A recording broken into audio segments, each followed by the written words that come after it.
Hello guys and welcome back to the English club. और हम लोग देख रहे हैं अब फ्रेजल वर्ब्स की सीरीज को, और ये लेक्चर नंबर 3 है। और आज भी मैं आपके साथ कुछ नए फ्रेजल वर्ब्स के साथ लेकर आया हूँ, और उसका हम लोग मीनिंग भी समझेंगे, साथ ही साथ सेंटेंस बनाना भी सीखेंगे। तो आज का वीडियो का पर्पस है मुख्य रूप से हम लोग सेंटेंस बनाने पर ज़्यादा फोकस करेंगे। तो दोस्तों, सेंटेंस इन फ्रेजल वर्ब्स की सहायता से कैसे फ्रेम करेंगे ये जानना इंपॉर्टेंट हम लोगों के लिए। तो आइए वीडियो को शुरू कर लेते हैं। सबसे पहला हमारा वर्ड है वो है कैरी आउट। तो दोस्तों, कैरी आउट का मतलब होता है टू एग्जीक्यूट, और एग्जीक्यूट का मतलब होता है लागू करना, ठीक है ना। तो हम कह सकते हैं the instructions of my principal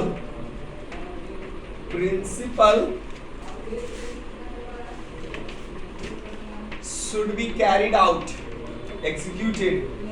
तो क्या किया जाता है? एग्जीक्यूटेड किया जाता है या लागू किया जाता है। नेक्स्ट एग्जांपल हम कह सकते हैं I have to carry out means to for to execute, to carry out my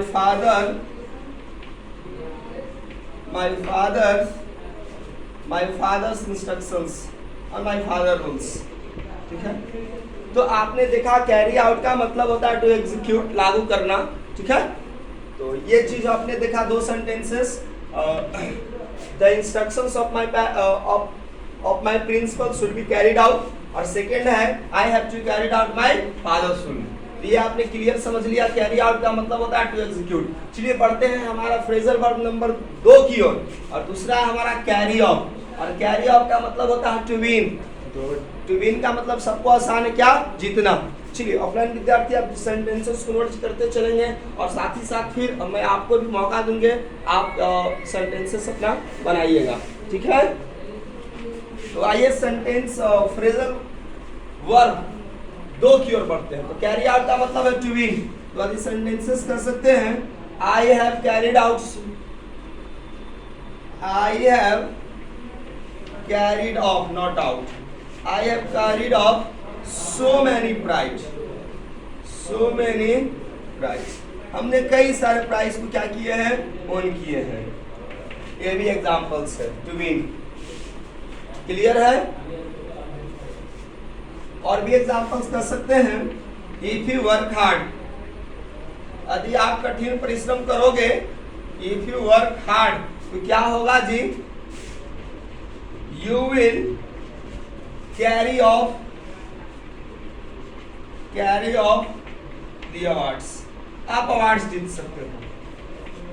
यदि आप कठिन परिश्रम करेंगे तो डेफिनेटली परिश्रम करेंगे, लेबर करेंगे, सफलता आपको मिलेगी। तो ये चीज है। चलिए हमारे पास जो अगला है वो हमारे पास जो 3rd नंबर का फ्रेजल वर्ब है वो है हमारा कैरी ऑन, और कैरी ऑन का मतलब होता है दोस्तों क्या? जारी रखना, टू कंटिन्यू, ठीक है ना। तो कंटिन्यू से हम लोग सेंटेंस बना सकते हैं carry on your walk, carry on your efforts, भाई अपना प्रयास जारी रखो। Carry on your nice efforts, भाई अपना जो अच्छा एफर्ट्स तुम लगा रहे हो इस काम में, तो वो कहते हैं भाई कैरी ऑन जारी रखो, ठीक है। ये चीज आपने देख लिया। क्लियर अप का मतलब होता ही है टू क्लीन, साफ सुथरा करना। तो यदि क्लासरूम हमारा क्या हो, नीट एंड क्लीन नहीं दिखाई देता है, अनटाइडी होता है, तो हम लोग क्या कर सकते हैं? क्लियर अप द क्लासरूम, या clear up the table. Table पर बहुत सारे कागजात से, डॉक्यूमेंट्स है, स्प्रेड है, फैलाए गए हैं, तो हम लोग कह सकते हैं just like an example, carry out the dining table, carry out the dining table means clean the dining table. Clear है? ये चीज है। तो आपने देखा, क्लियर अप ना, ध्यान नहीं रहा हम लोग का जो अगला है क्लियर ऑफ, चलिए माइंड मेरा ऊपर ही है, clear of the dining table.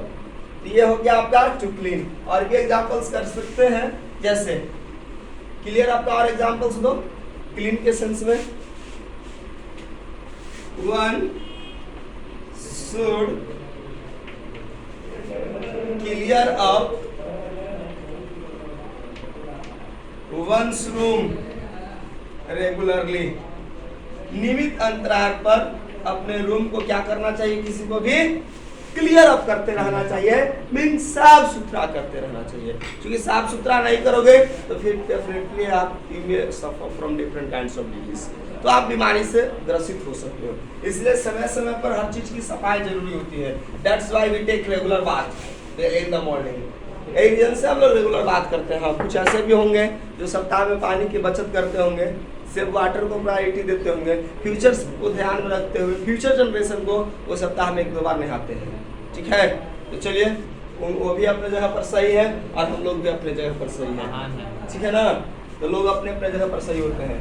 और अगला है हमारे पास जो फ्रेजल वर्ब है वो है क्लियर ऑफ। ये क्लियर ऑफ था और ये अगला है हमारे पास clear off, means to go और रन अवे, बाहर जाना या भागना। ठीक है ना, तो क्लियर ऑफ का मतलब क्या होता है ये देखो। क्लियर ऑफ का मतलब होता है टू गो अवे। तो भाई कभी क्या होता है कि जैसे हम लोग बचपन में क्या है, कहीं पर खेल रहे हैं, अपने फादर्स को देखें या आप जिससे डरते हैं आप उनको देखते हैं तो क्या होता है, सीधे छोड़कर भागना शुरू कर देते हैं। तो हम कह सकते हैं कई तरीका से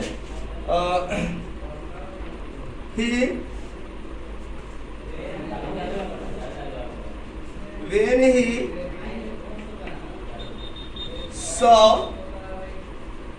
his elder brother, when he saw his elder brother,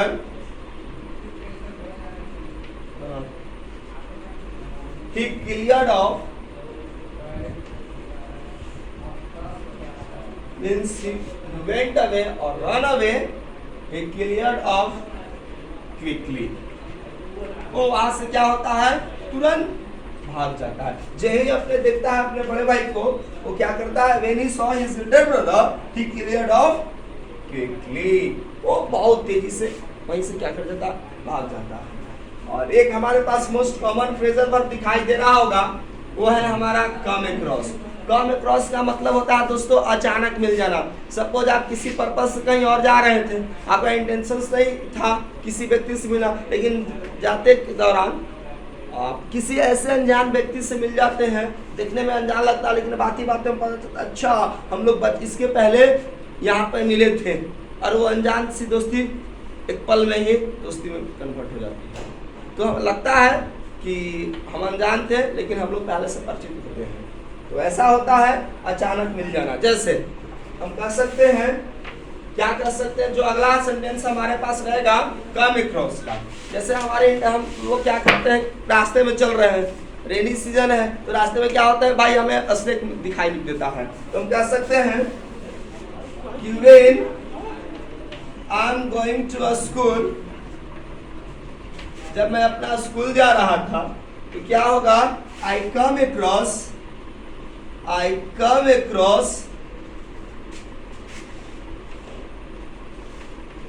a snail। यानी हम ऐसा नहीं थे कि घर से चले थे रास्ते में तो मुझे एक सांप दिख रहा था। तो कम अक्रॉस का मतलब होता है टू मीट बाय चांस, अचानक मिल जाना। when I was walking in the morning, I come across with my old friend। जब मैं टहल रहा था और अचानक मेरे पुराने दोस्त से मुलाकात हो गई। ठीक है, तो ये है हमारा कम अक्रॉस। तो ये चीज हो गया। ये भी एग्जांपल्स देखो कम अक्रॉस से। तो कम अक्रॉस का मतलब एक और एग्जांपल देख लो, just like example when he was walking, जब वो वॉक कर रहा था, he came across, पास्ट में है, he came across his old friend। वो अपने पुराने दोस्तों से क्या कर जाता है, मिल जाता है। चलिए आगे की बात हम लोग करेंगे नेक्स्ट फ्रेजल वर्ब की, वो है हमारा कम आउट। और कम आउट का मतलब होता है टू पब्लिश्ड, जारी होना, प्रकाशित होना। ठीक है ना, तो कम आउट का मतलब होता है प्रकाशित होना। एग्जांपल्स हम लोग देख सकते हैं कैसे,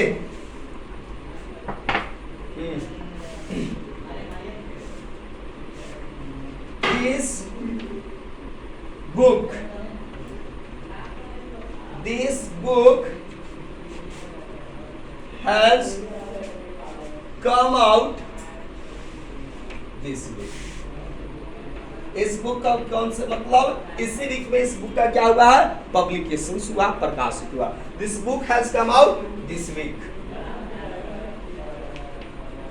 ये एग्जांपल्स आप कर सकते हैं। और काउंटडाउन का मतलब होता है दोस्तों टू रियलाइज, और रियलाइज का मतलब होता है टू बिलीव, विश्वास करना। ठीक है, Correct. तो क्या You have mentioned incorrect meaning.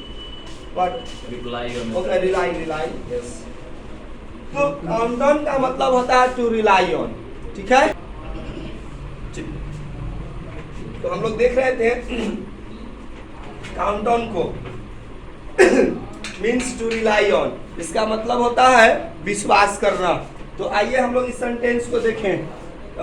Countdown से हम लोग सेंटेंस कैसे बनाएंगे, ये चीज देखना। तो रिलाई ऑन हम लोग कर सकते हैं, जैसे never count on a strange person. Strange person पर विश्वास जनरली मत करो, हो सकता है it will he will cheat you.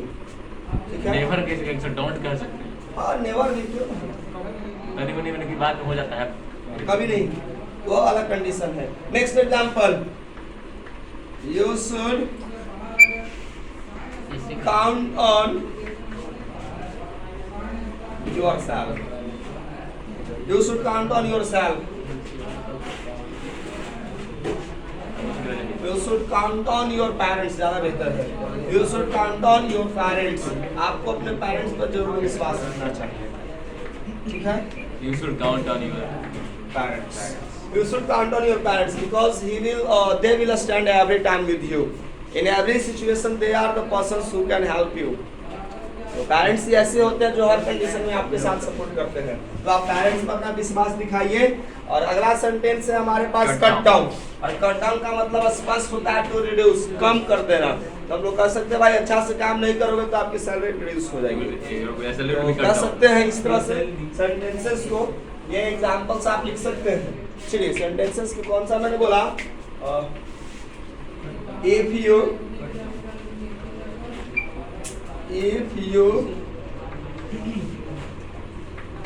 don't work honestly, आप ईमानदारी पूर्वक काम नहीं करेंगे, क्या होगा,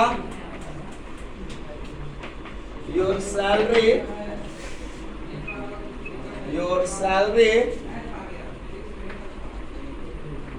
may be cut down, आपकी सैलरी क्या हो जाएगी, रिड्यूस हो सकती है। तो आप ये कट डाउन यहाँ पर बताओ कौन सा फॉर्म में है, वर्ब का थर्ड फॉर्म में। तो ये होता है कट डाउन का मतलब reduce, because model plus b plus b three, ठीक है ना। तो ये आपने समझा कि आप ऑनेस्टली काम नहीं करेंगे तो हो सकता है आपकी बॉस जो है आपकी सैलरी को रिड्यूस कर दे, कट कर दे। तो ये चीज होगा। इफ यू वांट टू, हाँ नेक्स्ट एग्जांपल हम लोग कर सकते हैं,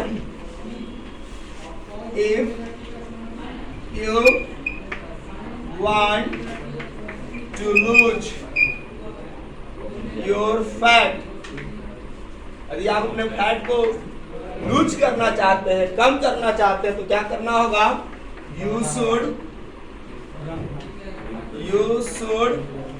cut down your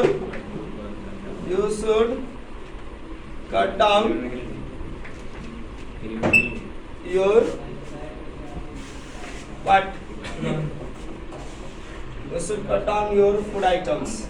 जो फूड आइटम्स आप ले रहे हैं उसमें थोड़ी सी आप क्या करें, कमी करें।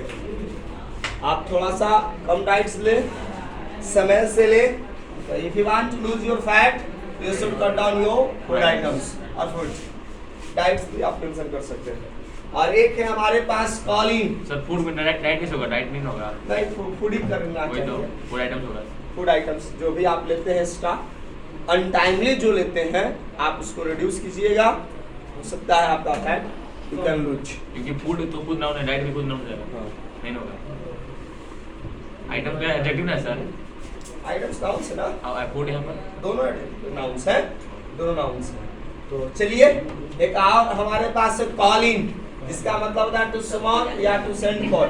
समन का मतलब होता है दोस्तों बुलाना, समन ना sir, summon, okay call in means to summon means to call, तो हम लोग कह सकते हैं please mother has summoned us, माता ने बुलाया। Please call in, please call her in immediately,